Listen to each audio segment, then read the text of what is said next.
Vous êtes-vous déjà demandé d'où venaient les noms de nos amis les bêtes? Eh bien, vous allez voir que derrière chaque nom se cache souvent une histoire surprenante, parfois même une véritable légende.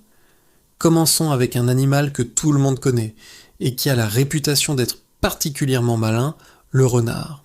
Saviez-vous qu'à l'origine, on ne l'appelait pas du tout comme ça, son vrai nom c'était Goupil. Alors pourquoi ce changement? C'est à cause d'un livre ultra populaire au Moyen Âge, le roman de renard. Le héros de ces histoires était un goupil incroyablement rusé qui s'appelait Renard.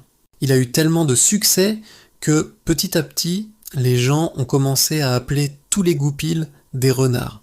C'est comme si demain, tout le monde appelait les éponges des bobs. Le nom propre a tout simplement remplacé le nom commun. Fascinant, non? Continuons notre voyage en Australie avec un animal adorable, le koala. On a longtemps cru que son nom, issu d'une langue aborigène, voulait dire « celui qui ne boit pas ». Les premiers observateurs pensaient, à tort, que les koalas s'hydrataient uniquement avec les feuilles d'eucalyptus. On sait aujourd'hui que c'est faux. Ils descendent bien des arbres pour boire, mais la légende, elle, est restée attachée à leur nom. Maintenant, un petit insecte porte-bonheur, la coccinelle. On l'appelle aussi la bête à bon Dieu. Et là encore, il y a une histoire incroyable derrière ce surnom. Au Moyen Âge, un homme, condamné à mort, clamait son innocence. Juste avant que le bourreau ne l'exécute, une petite coccinelle s'est posée sur son cou. Le bourreau l'a chassée, mais elle est revenue encore et encore, comme pour le protéger. Le roi, voyant cela comme un signe divin, a gracié le condamné. Depuis, la coccinelle est devenue un symbole de chance et de protection.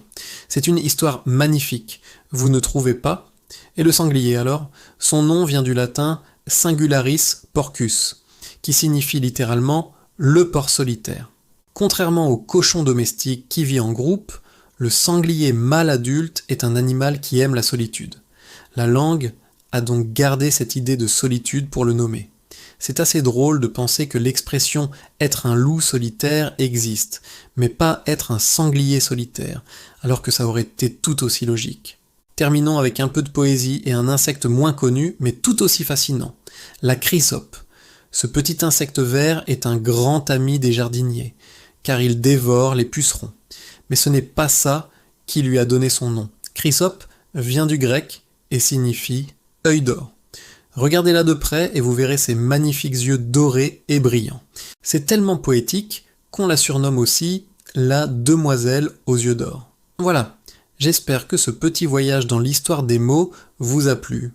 La prochaine fois que vous croiserez un de ces animaux, vous penserez peut-être à la petite histoire cachée derrière son nom.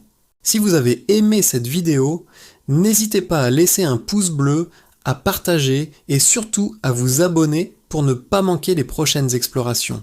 Merci beaucoup et à très bientôt.